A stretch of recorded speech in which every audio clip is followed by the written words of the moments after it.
Pakistan's most watching legal awareness YouTube channel.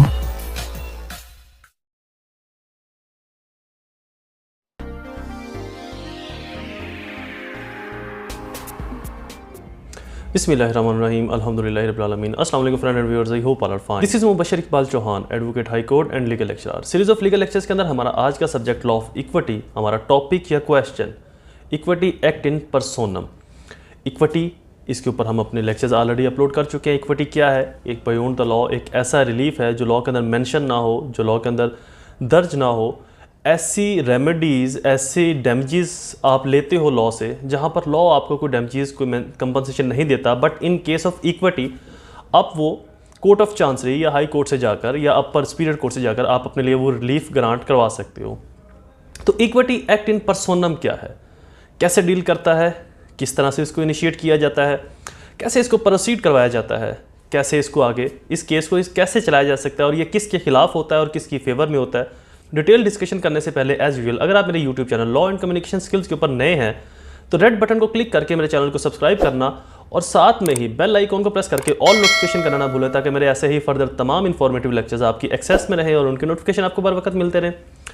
मजीद बार मैं अपने lectures के जो नोट्स हैं इनका लिंक नीचे डिस्क्रिप्शन के अंदर दे दूंगा, वहाँ पर जाकर आप इनको फ्री ऑफ कॉस्ट डाउनलोड कर सकते हैं। अपने लेक्चर्स की फीस बताता चलूँ।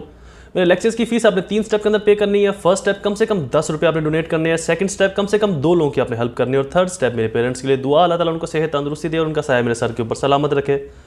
शुरू करते हैं हमारा लेक्चर।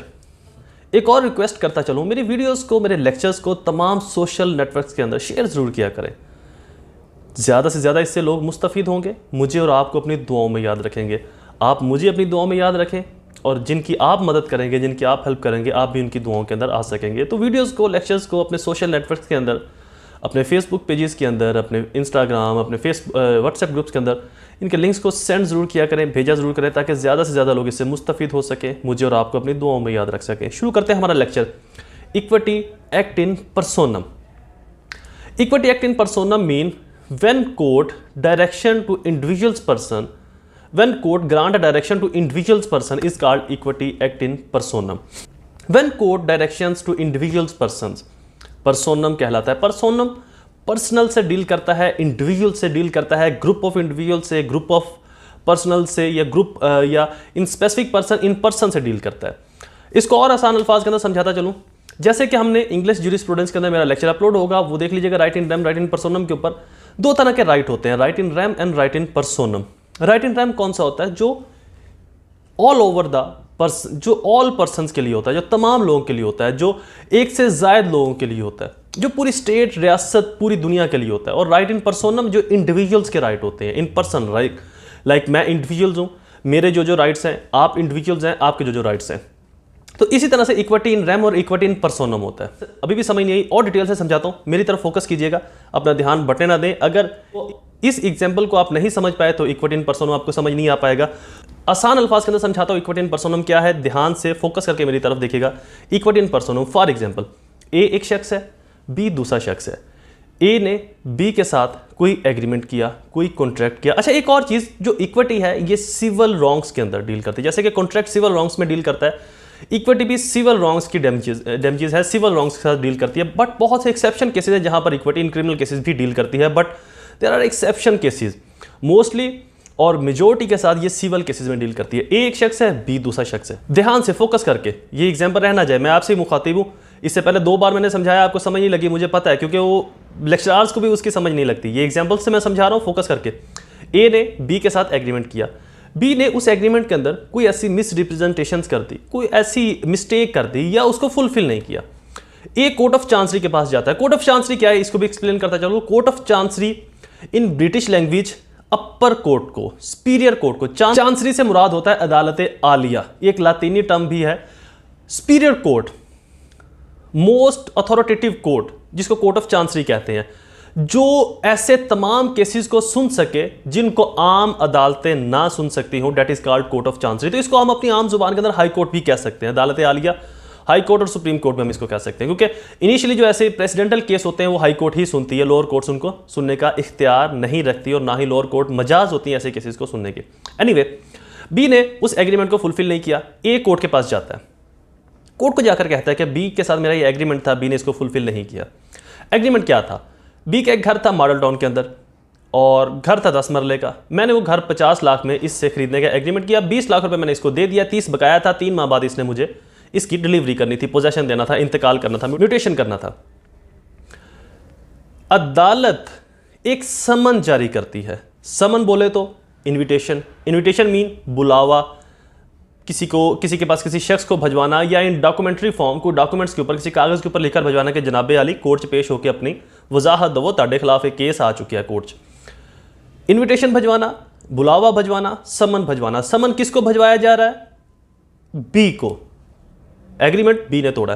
किसकी तरफ से भजवाया जा रहा है? कोर्ट की तरफ से, कोर्ट ऑफ चांसरी या अदालत आलिया या हाई कोर्ट। किसके कहने पर भजवाया जा रहा है? किसकी वजह से भजवाया जा रहा है? ए की वजह से, क्योंकि केस ए ने फाइल किया। अब यहां तक मैं एग्जांपल को रोकता हूं, इससे आगे एग्जांपल आपको बाद में समझाता हूं। Equity act in personam. Generally होता यह है कि कोर्ट की जितनी भी जजमेंट्स होती हैं, कोर्ट के जितने भी प्रेसिडेंट्स होते हैं, कोर्ट के जितने भी फैसले होते हैं, केस लॉज होते हैं, वो तमाम पब्लिक के लिए होते हैं, तमाम लोगों के लिए होते हैं। उस रियासत, उस माशरे, उस कम्युनिटी के अंदर जितने भी लोग होंगे वो सभी के ऊपर एप्लीकेबल होंगे, इन्फोर्स होंगे। बट ऐसे बहुत से केसेस होते हैं जो तमाम पब्लिक के लिए नहीं हो सकते, जो तमाम लोगों के लिए नहीं हो सकते, जो तमाम आम और ख़ास, आमुल ख़ास लोगों के लिए नहीं हो सकते, उनके ऊपर इन्फोर्स नहीं करवाए जा सकते। तो फिर वो केसेस किस तरह से डील किए जाएंगे सोसाइटी में? कोर्ट एक जजमेंट पास कर देती है, तो क्या वो जजमेंट सभी के ऊपर एप्लीकेबल होगी? जनरल लॉ यही है।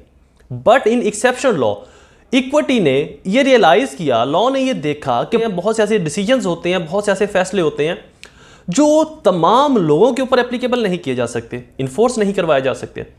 तो उन डिसीजंस को, उन फैसलों को, उन कोर्ट केस लॉज को फिर इक्विटी इन पर्सोनम के थ्रू डील किया जाता है कि ये किसी स्पेसिफिक के अगेंस्ट या किसी स्पेसिफिक की फेवर में दिया गया डिसीजन है।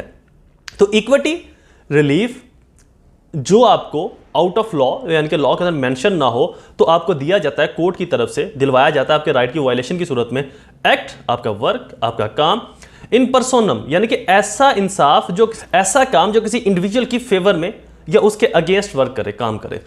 एग्जाम्पल से आगे स्टार्ट करते हैं। कोर्ट ने समन भिजवाया बी को, बी अदालत में पेश हो गया। अब देखें, कोर्ट ने समन किसको भिजवाया? बी को। कोर्ट में कौन पेश हुआ? बी। अगर ये इक्विटी इन रेम की सूरत में या एक ऐसी जजमेंट जो यूनिवर्सल जजमेंट होती है, जो तमाम स्टेट, जो तमाम माशरे, तमाम लोगों के ऊपर एप्लीकेबल होगी, इस सूरत में अगर कोर्ट समन करती तो फिर तो पूरा पाकिस्तान, और अगर इंडियन कोर्ट ने किया तो पूरी इंडिया, और अगर बांग्लादेश की कोर्ट ने किया तो पूरा बंगाल उठकर कोर्ट में आ जाता, पांव रखने के लिए जगह ना मिलती। तो यह समन किसके अगेंस्ट था? इंडिविजुअल बी के अगेंस्ट। किसकी वजह से भिजवाया गया? इंडिविजुअल ए की वजह से। किसने भिजवाया? ऑब्वियसली कोर्ट ने भिजवाया। तो that is called equity act in personam. अब इसको थोड़ा सा आगे और मजीद आसान अल्फाज के अंदर इसी एग्जांपल से मैं आगे इसको लेकर चलता हूं। बी कोर्ट में आया, कोर्ट में आकर बी कहता है कि जी माय लॉर्ड, मैंने ये जमीन या ये घर या ये प्लॉट अपना मॉडल टाउन वाला सेल नहीं करना। ए कहता है जनाब मैंने तो 20 लाख रुपया जो है वो बड़ी मुश्किल से इकट्ठा किया था, मैंने तो अपना घर का सोना बेच दिया, मेरा सोना 30 लाख का था, अर्जेंट मैंने 20 लाख में सेल किया, बाकी जो 30 लाख का बंदोबस्त करना था मैंने अपने जो है वो अपने और प्लॉट सेल कर दिए, अपनी और शॉप सेल कर दी, अपनी और ज़मीन सेल कर दी जो बड़ी सस्ते में सेल की। और मुझे ये था कि अगर मतलब मैंने ये 30 लाख ना दिया तो मेरा तो 20 लाख भी डूब जाएगा, क्योंकि अकॉर्डिंग कॉन्ट्रैक्ट अगर मैं इससे पीछे हटता हूँ, मैं कॉन्ट्रैक्ट खत्म करता हूँ तो मुझे कंपनसेशन होगी। तो मैं तो ऑलरेडी अपने लॉस के अंदर अपनी चीज़ें सेल करके ये पैसे मैंने इकट्ठे किए हैं। तो अब जनाब बी कह रहे हैं कि मैंने घर नहीं देना, मैं तो बहुत नुकसान में चला जाऊँगा, ऐसे तो नहीं चलेगा। कोर्ट तमाम केस को सुनती है, इंक्वायरी करती है, इन्वेस्टिगेशन, एविडेंस, जो भी सब कुछ आता है वो तमाम लेक्चर्स में अपलोड कर चुका हूँ। एविडेंस प्रोसीजर, इन फर्दर मैं ट्रायल का भी एक लेक्चर अपलोड कर दूंगा। उसके बाद कोर्ट डिसाइड करती है कि बी, आपको कोर्ट ये डायरेक्शन देती है, ये हुक्म देती है, ये जजमेंट अनाउंस करती है कि आप अपना घर ए को सेल करेंगे और बकाया जो 30 लाख है वो आप ए से लेंगे, और ए 30 लाख देने का मजाज होगा और आप घर ए के नाम पर ट्रांसफर करने के मजाज होंगे। अब मामला सेटल हो गया, हम इसको यहीं पर क्लोज करते हैं, इससे आगे समझते हैं। अदालत ने बी के अगेंस्ट फैसला दिया कि आप ये घर ए को दें और ए से 30 लाख रुपए लेकर मामले को सॉल्व करें, चूंकि एग्रीमेंट के तहत ही, कॉन्ट्रैक्ट के तहत ही इसको आगे फर्दर प्रोसीड किया जाएगा। अब देखें, अगर ये ऑल ओवर जजमेंट होती तो जितने भी घर हैं वो सारे के सारे 50 में बिकते, या जितने भी लोग हैं जो एग्रीमेंट के अंदर, अब जो पार्टी लेने वाली वो फिर जाती तब भी बी उसको देने का मजाज होता, दूसरी पार्टी देने की मजाज होती। तो इस तरह से तो इस डिसीजन ने माशरे के अंदर एक अनस्टेबिलिटी ले आनी थी। तमाम घर या तो 50 में बिकते या तमाम घरों में चाहे जो लेने वाली पार्टी वो मुकर भी जाती लेकिन देने वाली पार्टी ने देना ही देना था। तो इस तरह से माशरे के अंदर एक अदम इस्तेहकाम आ जाता, अनस्टेबिलिटी आ जाती। तो जिस वजह से लॉ ने कुछ स्पेसिफिक डिसीजंस को इन पर्सोनम दे दिया कि ये लॉ नहीं होंगे, ये केस लॉज नहीं होंगे, ये judgment all over the Pakistan या ऑल ओवर द स्टेट या तमाम माशरे, तमाम रियासत या तमाम सूबे के ऊपर एप्लीकेबल नहीं होगी। ये किसी इंडिविजुअल की फेवर में दी गई जजमेंट होगी, किसी इंडिविजुअल की फेवर में दिया गया रिलीफ होगा और किसी इंडिविजुअल, किसी इनफरादी के अगेंस्ट दिया गया इंसाफ होगा जिसने पटिशन फाइल की या केस फाइल किया या दरख्वास्त दी या एप्लीकेशन दी या कि जो भी। तो ऐसी जजमेंट्स, ऐसे केस लॉज, कोर्ट के ऐसे ऑर्डर जो किसी खास पर्सन के अगेंस्ट और खास फैक्ट की हद तक दिया जाए, अगर तो कोर्ट इसको कंप्रीहेंसिवली एक्सप्लेन करती कि आज के बाद जितने भी लोग आएंगे वो तमाम के तमाम 50 लाख में घर सेल करेंगे, इतना एडवांस लेंगे, इतने बकाया जात अपने घर से फिर नहीं सकते, तो समथिंग डिफरेंट। फिर ये कंप्रीहेंसिव जजमेंट होनी थी ऑल ओवर द स्टेट। अब कोर्ट ने क्या डिसाइड किया, सिर्फ उस फैक्ट इन इशू को, इशू क्या था कि बी घर देने से इनकार कर रहा था कि आप अपने जो मुझे 20 लाख दिए वो आप वापस ले लें, मैं घर सेल नहीं करना। तो ये फैक्ट इन इशू था ए और बी के दरमियान में। तो कोर्ट ने उस फैक्ट इन इशू को सॉल्व किया। सॉल्व करने के बाद बी को ऑर्डर दिया कि आप ये घर ए के नाम पर ट्रांसफर करें, अपने बकाया 30 लाख रुपए इससे लें। तो ये फैसला सिर्फ बी के अगेंस्ट है, पूरी सोसाइटी के अगेंस्ट नहीं। तमाम पाकिस्तानी, हिंदुस्तानी, बंगाली जितने भी लोग हैं, बांग्लादेश के, पाकिस्तान के, इंडिया के, उनके अगेंस्ट नहीं। एक इंडिविजुअल, एक इनफरादी, एक मखसूस पर्सन के अगेंस्ट दिया गया फैसला, that is called equity in personam. I hope आपको इस कॉन्सेप्ट की समझ आ चुकी होगी। आगे चलते interpretation of equity in personam, same वही है। इसकी इंटरप्रिटेशन ये direct toward a specific person, किसी मखसूस शख्स की हद तक ये डायरेक्शन दी जाती है। लेक्सिकल मीनिंग मैंने आपको बता दिया, equity bind the consciences of person do which is required by the court, जो कोर्ट को रिक्वायर्ड हो। और इक्विटी डील करती है किसी नियत, मैटर ऑफ फैक्ट के ऊपर, मैटर इन इशू के ऊपर, आपकी नियत अमल के ऊपर ये इक्विटी डील करती है। ऑब्जेक्ट इसका क्या है, ऑब्जेक्ट स्पेसिफिक पर्सन को रिलीफ दिलवाना, और ऐसा रिलीफ जिससे माशरे के अंदर अनस्टेबिलिटी भी ना आए और एक स्पेसिफिक पर्सन को, एक मखसूस पर्सन को, इंडिविजुअल्स पर्सन को, ग्रुप ऑफ इंडिविजुअल्स को उनका राइट भी मिल जाए। एक्सप्लेनेशन इसकी कर दी। केस लॉज इसके अंदर मेंशन है, आप मेरे नोट्स के अंदर देख लीजिएगा। एप्लीकेशन कहां पर ये एप्लीकेबल होता है, फॉर स्पेसिफिक परफॉर्मेंस, जैसे कि कॉन्ट्रैक्ट की मैंने आपको एग्जांपल दी, एक स्पेसिफिक परफॉर्मेंस का कॉन्ट्रैक्ट था। For deed of sale, sale deed के लिए, रेंट और प्रॉफिट के लिए, अपॉइंटमेंट ऑफ रिसीवर के लिए इनको अपॉइंट किया जाता है। Condition, the remedy sought must be equitable remedy, जो रेमेडी है, जो आपका रिलीफ है, वो इक्विटेबल होना चाहिए, आउट ऑफ लॉ या आउट ऑफ एथिक्स, मॉरल नहीं होना चाहिए। There should be no proceeding start in the appropriate foreign court, किसी दूसरी कोर्ट में या किसी बाहर की कोर्ट के अंदर कोई प्रोसीडिंग स्टार्ट ना हुई हो या चल रही हो। द डिस्प्यूट मस्ट बी कंसाइजेस, जो डिस्प्यूट है ये नियत अमल के ऊपर डिपेंड करता है, यानी कि सामने वाले की नियत खराब हो चुकी है। एक होता है एक्ट ऑफ गॉड, एक होता है इम्पॉसिबिलिटी, यानी कि परफॉर्म ऑफ इम्पॉसिबिलिटी, परफॉर्म ही नहीं किया जा सकता, या एक्ट ऑफ गॉड की वजह से परफॉर्म नहीं हो सकता, तो समथिंग डिफरेंट। उसके लिए अलग से मेरे लेक्चर्स कॉन्ट्रैक्ट लॉ के अंदर मैंने अपलोड किए हुए हैं। आपकी नियत अमल, आपकी जो ज़मीर है, इसके अंदर बदनीति आ जाए तो यहां पर इक्विटी जो है ये रिलीफ ग्रांट करवाती है। Dispute must not involve in branch of foreign law, जो डिस्प्यूट है वो फॉरेन लॉ की ब्रांच नहीं होना चाहिए।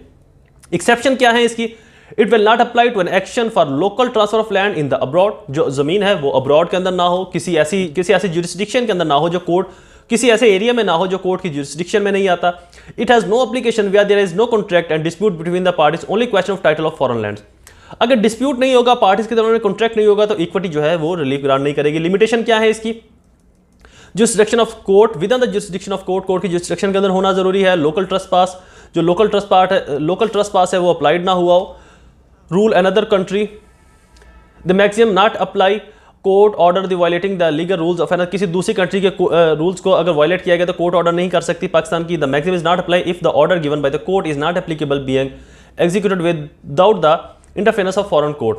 कोर्ट ऐसी जगह पर रिलीफ ग्रांट नहीं कर सकती जहां पर अगर कोर्ट ने ऑर्डर किया है तो उस ऑर्डर को फॉरेन कोर्ट के ऑर्डर के थ्रू एग्जीक्यूट कराया जाए, तमील करवाया जाए, यानी कि फिर वहां तो फॉरेन कोर्ट का मैटर भी आ जाएगा। तो ऐसे मामला के अंदर कोर्ट जो है वो इक्विटेबल रिलीफ नहीं देती है। The maximum not apply if legal proceeding has been started another court, किसी दूसरी कोर्ट के अंदर अगर लीगल प्रोसीडिंग स्टार्ट हो चुके तो फिर भी लोकल लिमिट के अंदर जो कोर्ट है वो प्रोसीड नहीं कर सकती। The maximum not apply if right is not exist and that right is not recognised by law, अगर राइट जो है रिकॉग्नाइज बाय लॉ नहीं है। लीगल राइट्स कैसे रिकॉग्नाइज बाय लॉ होते हैं, मैं इंग्लिश जूरिस्प्रूडेंस के लेक्चर्स के अंदर उनको एक्सप्लेन कर चुका हूं और लेक्चर अपलोड भी कर चुका हूं। लीगल राइट्स का देख लीजिएगा। ऐसे राइट्स जो लॉ से रिकॉग्नाइज हैं वहां पर इक्विटेबल रिलीफ मिलेगा, अगर लॉ से रिकॉग्नाइज नहीं है तो इक्विटेबल रिलीफ नहीं मिलेगा। The maximum is not apply if the wrong has not been done, अगर रॉन्ग ही नहीं हुआ तो इक्विटेबल रेमेडी रिलीफ नहीं देगी आपको। The maximum is not apply if the law provide any relief regarding breach of law या breach of contract. Breach of contract की सूरत में अगर लॉ कोई और रिलीफ दे रहा है तब भी ये मैक्सिमम अप्लाई नहीं होगा। Position in Pakistan strong position है, बट अनफॉर्चुनेटली हमारी जो पब्लिक है वो इस तरफ नहीं आती, कंपनसेशन की तरफ नहीं जाती, वो क्रिमिनल प्रोसीडिंग की तरफ ज़्यादा तरजीह देती हैं जाने को। यही एक बहुत बड़ी वजह है कि हम बहुत से ऐसे स्पेशल लॉज से रह जाते हैं जो हमें बहुत ज़्यादा रिलीफ फराहम कर सकते हैं, बहुत ज़्यादा रिलीफ ग्रांट कर सकते हैं। Anyway, प्रीक्लूड remarks, question is complete. I hope ये लेक्चर आपको पसंद आया होगा। मेरी वीडियोस को, लेक्चर्स को तमाम सोशल नेटवर्क्स के अंदर शेयर करना ना भूला करें, व्हाट्सएप ग्रुप, फेसबुक ग्रुप्स के अंदर। दोबारा हाजिर होऊंगा एक नए लेक्चर के साथ, नई सीरीज के अंदर। तब तक मुझे अपनी दुआओं में ज़रूर याद रखा करें। अल्लाह ताला आप सबका हामी व नासिर हो। वस्सलाम।